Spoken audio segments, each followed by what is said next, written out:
Is that Yeah, name? almost every time people got together, there's horse racing. Well, yeah. Yeah, Yeah.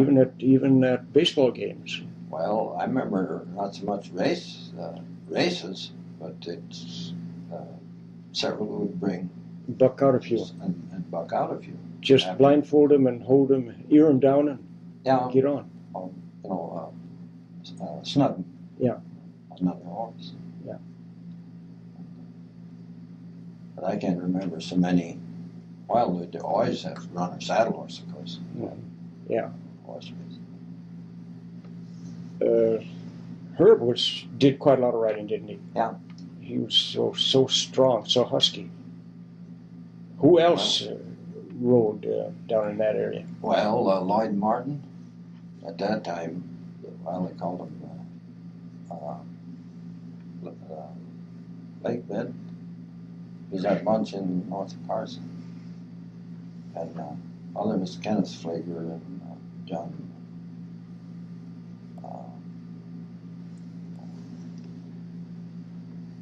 Kenneth Flager and now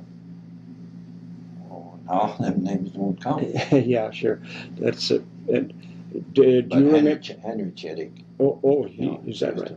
He was a real tall guy, wasn't he? Well, no, maybe. Yeah. He was right at 6 feet. Yeah. Do you remember Lawrence Stolberg riding? No, yeah, I remember him down in Wex's. Yeah. But that was really before. Yeah. About the time I think he was pretty good. I guess. Yeah. So, I know, yeah. Well, I remember seeing a picture of. Well, I was down at Wex when they had rodeos on the river. Yeah, that was back in those old bear trap saddles. Mm-hmm. Kicking rig going. Yeah, the rodeos down there at Weeks's on the flat there, they were pretty good rodeos. Yeah, in that was in 28 or 29 when they had that last one of the last ones for a long time. Mm-hmm. And that was in 28 or 29. Well, Yeah, that must have been 28 because we run bronc carts for chariots. Oh. Was you down there? Yeah, I was there. I remember being there. We played for the dance in the evening. They had the Bowery dance? Yeah. Yeah, because we had, bronc carts. Yeah. We made out of wagons. Yeah. Axes. And Herb had it was a highway. Because I remember the X broke. Oh. We was driving just half broncs, inside the arena. Boy, them was big arenas in those days. Oh, yeah. Yeah. If I remember right, Johnny Stevenson's dad used to ride around and do the announcing. Yeah. With a megaphone and a big gray horse. Well, I remember Johnny's dad more the horses he rode. At that time, his horses all real long tails. Oh. And everybody else had their horses' tails trimmed fairly short. And at one of those rodeos, in the relay race, Red Rudolph got crippled up pretty bad. He had a terrible tumble. Yeah, that was in 1925, I think. Oh. But that's that was the year we must have moved down there. I see. For the next year. Yeah, he laid in the tent there. By gosh, he was in pretty bad shape. Yeah, of course, that was before I even knew him. Mm-hmm. Yeah, his horse fell and they plowed over him. Yeah, he always give Turkey Track Bill, give his wife credit for saving his life. Oh, is that right? Because he was knocked out. Yeah. And she put gold rags. Is that right? On his head. Well, he laid there, didn't know whether he's going to live or not. That's right. I don't know whether they ever made an effort to get him to a doctor. So is the Turkey Track Bill's wife that attended to him? Well, that's pretty good. I didn't know that. Yeah, the Turkey Track course was Molash. Yeah.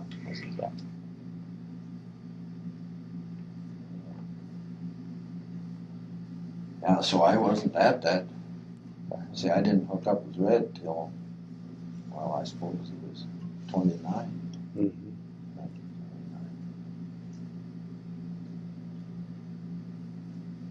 Yeah, I remember at one of those rodeos, George Bruington was so proud. He says, "I rode, leave me with a smile." Yeah. I think there's a picture of him riding. Yeah. Leave me Yeah, he had a good picture. Yeah. I remember. I remember them telling about. George, when they drawed, Bill Lipke drawed "Leave Me with a Smile," but he was a reputation horse, you know. Mm-hmm. He was, and there was very few horses Yeah. those days. They bucked that much, so George traded this. He drew that Helldiver horse, Mm-hmm. and he was rough, you know. And while he was just the kind of a horse you couldn't win on, Mm-hmm. he was just a terrible rough. But anyway, George traded with him. Oh, with Bill. Yeah, because Bill, they would smile, and he was a reputation horse. Is that the time that Bill got thrown so high? Yeah, it knocked him out. Yeah, they said he got thrown higher than anybody had ever been thrown. Yeah, and well, he sent him down. Uh-huh. I know he told me about that several times. He just lit so hard. He said that his mouth flew open, and well, he was knocked out. Yeah. And he couldn't even shut his mouth. You know. Well, yeah. Well, those big horses come down hard. And that Helldiver, I guess he was impossible to hit. He was just so terrible. But that Leave Him with a Smile he was a money horse. Mm-hmm. You know, he was he had a pattern like the horses nowadays, these flanked horses, more or less. Mm-hmm. Well, nowadays with these flanked horses, they're kicking horses. Yeah, yeah. But boy, that looks. It looks good. It looks good. Yeah. But you have to learn how to ride the flanked horse. Yeah, I kicking bet you. horses. Yeah, yeah. Like some of these bareback riders, they just lay down. Well, yeah. They just lay down on the back. Well, and these riggings they use nowadays. Yeah. Well, they're tied in. Right. They're, Yeah, I remember at those rodeos, Ben Bird, he rode as straight as a pin. He always sat so straight in the saddle. Always had good horses. Yeah, I think probably Earl was one of the best all-around cowboys. Is that right? That ever. Is that right? Because he worked all events. Mm-hmm. And he was, I think he was the best racehorse trainer that was ever in North Dakota. Yeah. I imagine his dad could give him a lot of pointers too. Well, he was raised with it. Yeah, right.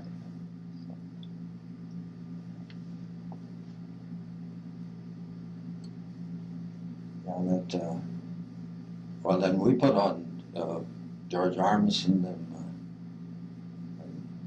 old Jim Wicks, and I put on the last rodeos down on the river. Oh. Well, that must have been in 1940. Mm-hmm.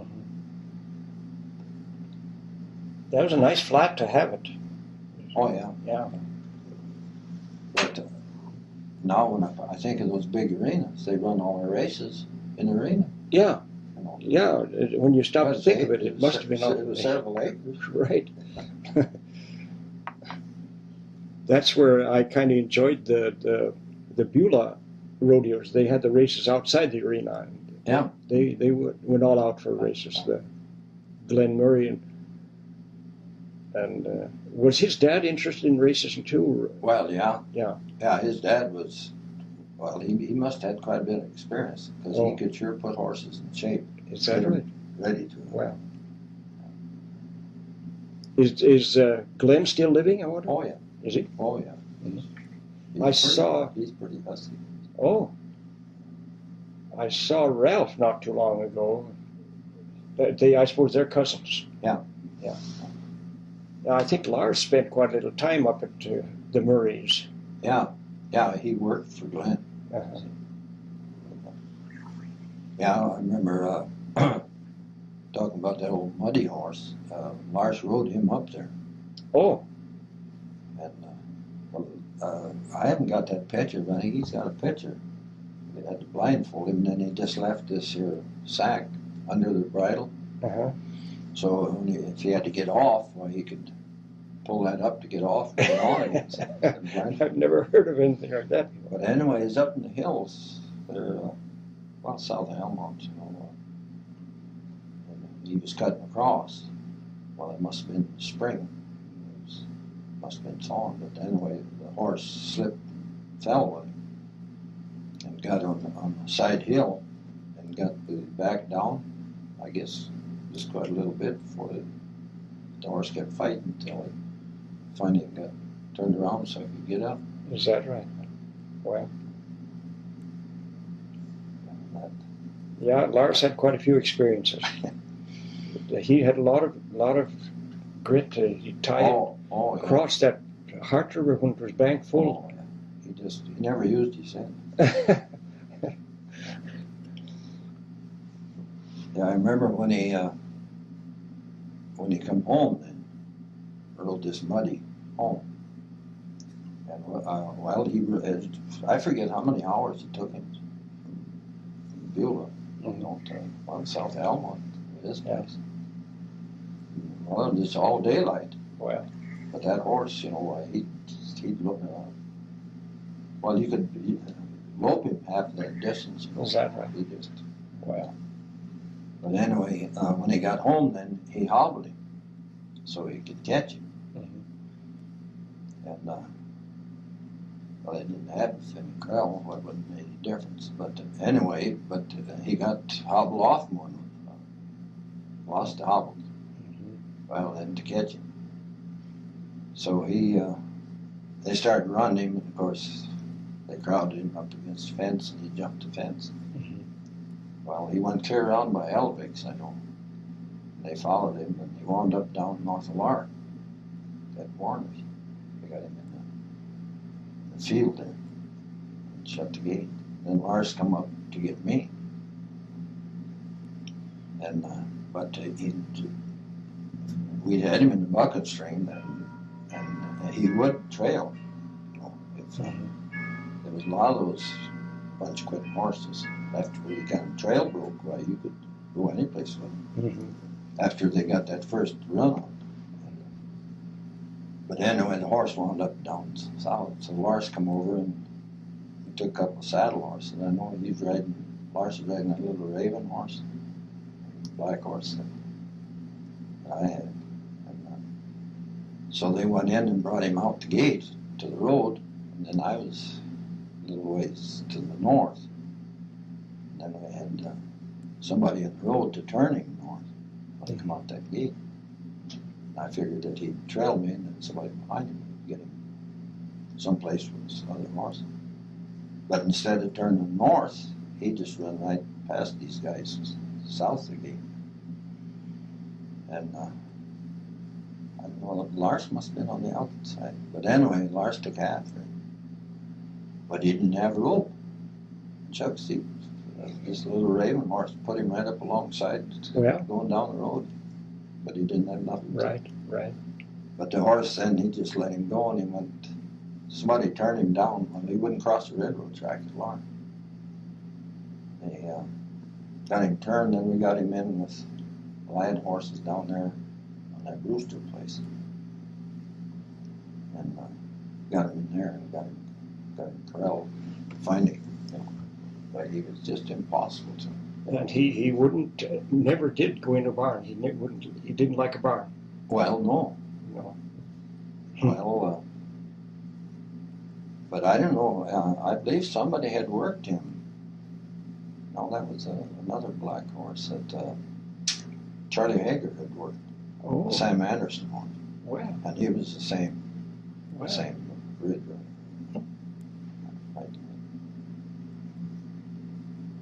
Yeah, that's another thing. How Charlie got by. I went by one time. He could work anything. He could work anything with no harness. Just a bit in the mouth and a Tyro for collar. Yeah.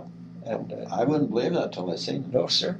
It he had the tires cut and then a sweat pad under that. Yeah.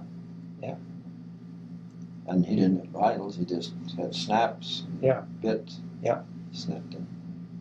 He left the harness right at the machine. Yeah, I know. I rode by and he was working 6 on the drill. And there, well, that's all there was to it. Well, he didn't have enough harness, but he had Haynes. Yeah. Because I know he had number 9 wire for tugs and then a chain on the end. Wow. So he could. Yeah, but and he didn't care if they're wild or anything. No, because this Magpie horse, he'd worked him. Right. But he was another one of those red runners. Mm-hmm. But so many of those horses that were in that once and have been around so much. Yeah. I broke quite a few of them, and I know some of them that they broke out pretty good, but they couldn't stand big days' work. They'd just been all the heart had been taken out of them. Yeah.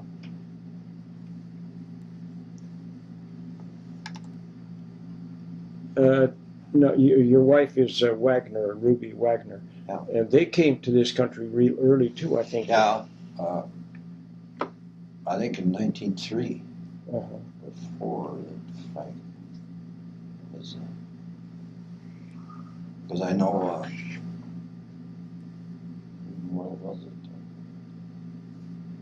Got a photographic copy of when Frank Wagner proved up.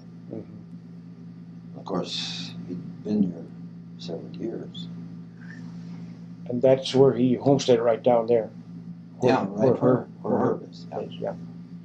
But anyway, they got photograph copies for wives and all of them. But then that was 1902 that he'd filed. Mm-hmm.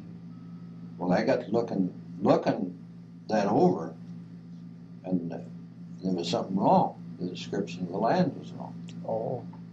And then there was another Wagner in the township east of that township, Frank Wagner. Oh. And so they had their own Frank Wagner. I see. Well. But it was it was a little too early for Frank Wagner. Well, that's strange. Yeah. That. But I got to comparing our township, see, and description of the land. But nobody could remember this other. I think he worked for E.W. Hyde. Well, yeah. For a few years. Well, he run the elevator in Lark. Oh, did he? I think he was the first one to run that elevator after it was built.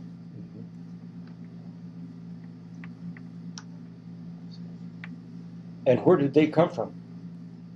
Well, they come from Minnesota. From Minnesota. Yeah, I remember telling, because I've been to that town, Becker, Minnesota. That's where he was born. Were your folks and the Wagners friends or before No. that? No, they didn't know each other. No, at all. My folks come my way. I see. Yeah, they come my way. But it's funny how I've heard Dad talk about, well, Illinois. He was born in Illinois. And I remember him talking about Illinois and then Iowa. And he had cousins down there. I remember him telling about them. They had all these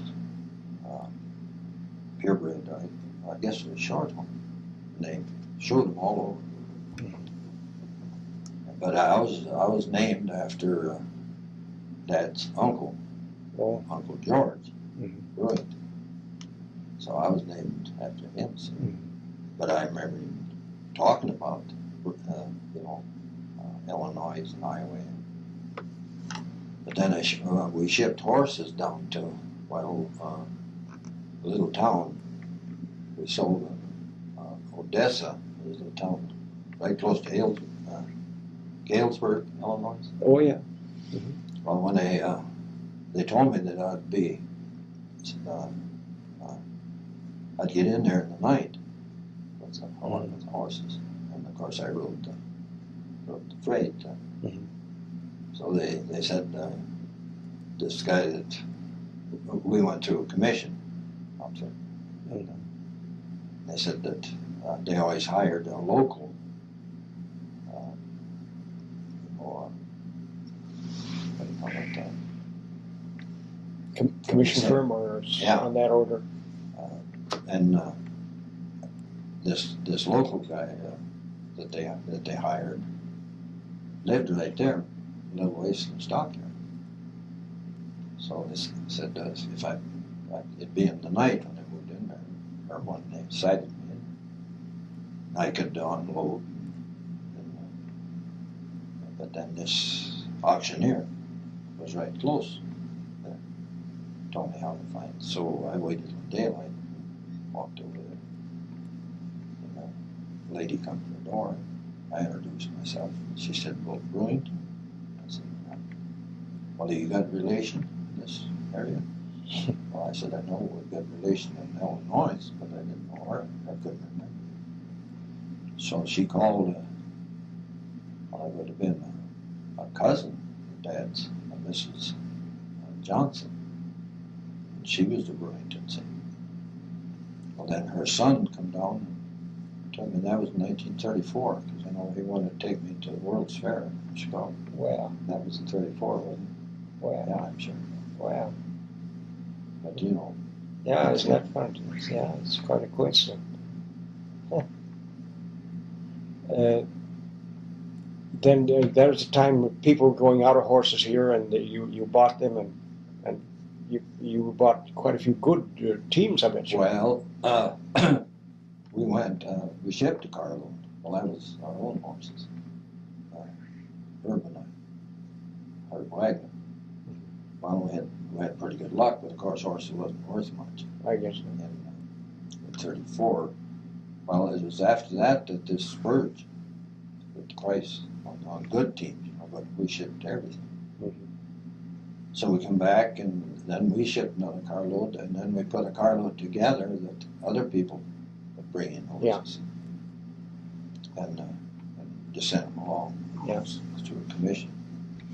Because I know we was up with those two carloads we loaded at Brisbane. Well, this one car was a little too crowded. Well, people brought in, now we just call them killers. We would ship old horses. But the horses got down. So I think it was at Shields. They see that it was down. So they sighted us there, and we had to unload and got all the horses up, but this one old horse wouldn't get up. So they didn't fool around. There was an empty car there, so they just loaded the rest of him in this car and left him in there alone. Well, he had a private car from there to Illinois. Is that right? We fed in Sioux City. He had to fend by himself. Oh, well. But I guess he bought enough to pay his freight. You know, I'm surprised at this horse sale last Saturday. I think I saw you there towards the evening. I had to leave too early before the freighted coats were. But there was an awful lot of killer horses. Oh, yeah. Well, most of them. Where do they all come from? My gosh. Well, they just keep coming. They seem to keep coming. But they come a long ways here to Mandan. Yeah. This is a big horse. There was a lot of horses. Well, they had around 300 head. Uh-huh. And of course, most of them went to kill. Yeah. A lot of must be about 50 cents a pound. It looked to me like. Yeah, somebody said, well, I wasn't there in the morning, when they sold. Nothing but killers in the morning, loose horses. But they said it was up to 55, 56. Yeah.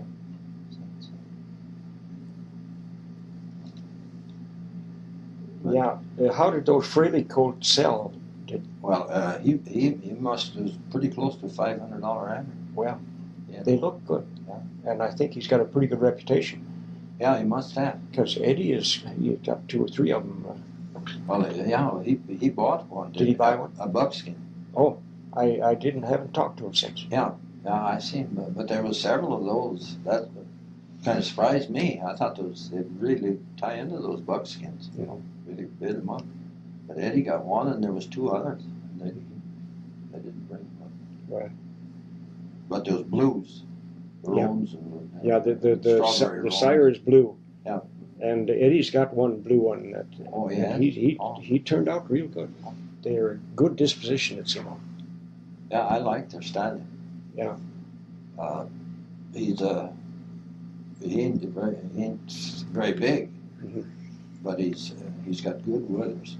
Yeah, and well, for our use, you don't need them so big anymore. Well,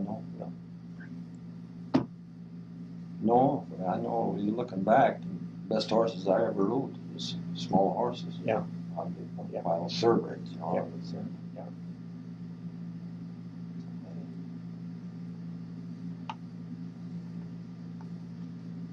Yeah, we've seen a lot of changes.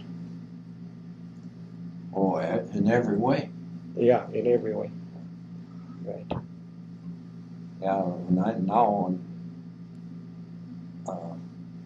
around these rodeos, in the last 30 years, the improvement in our horses. Yeah, right. Saddle horses. Yeah, and you go to these horse shows. Oh my goodness, that's wonderful horses.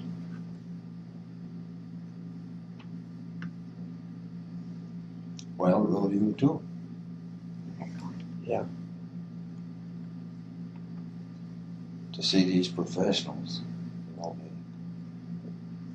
Well, they're more of an athlete. Well, yeah. Than they are. That's a science. Yeah. Now they specialize in it. They don't have to be as much cowboy as they are athletic.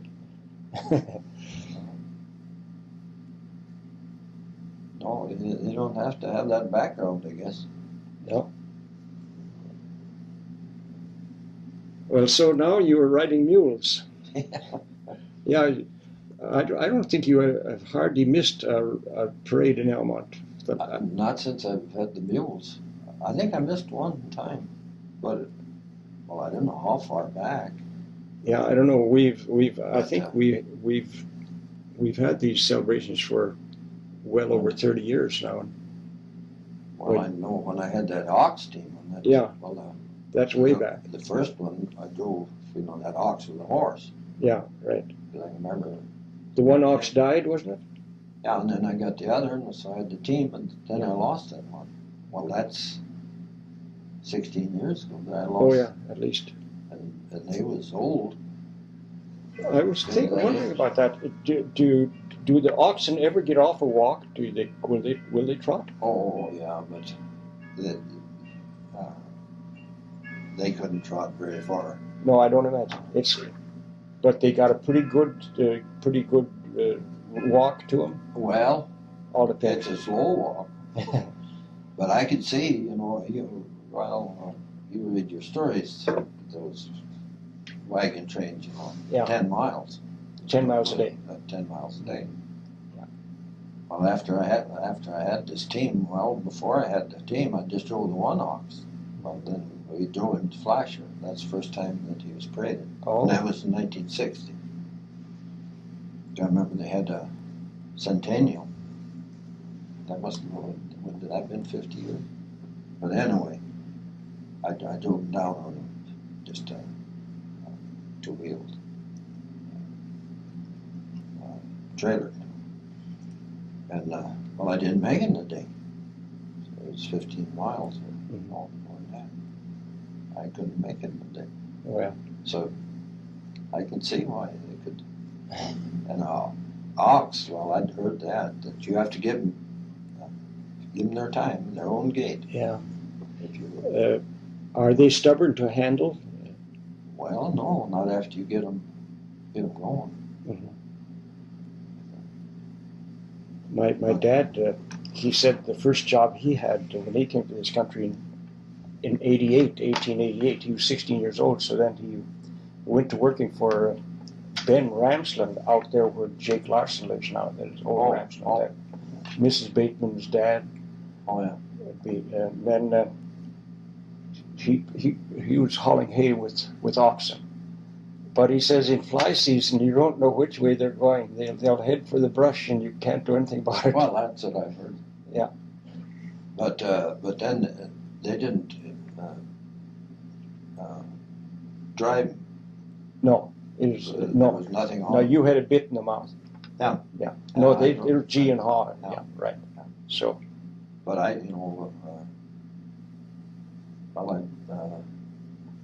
when I got the other net, they drove it after I got them going. Mm-hmm. But when I hooked that first one up, I know Herb Wagner said, well, he could remember only Dowling had oxen down in the park. And he said, you bet he'd lay down. Oh. And so I hooked him with a horse on the front bob. Front bob's thing. And he wouldn't go for a little bit, and finally he took off with the horse and the sled.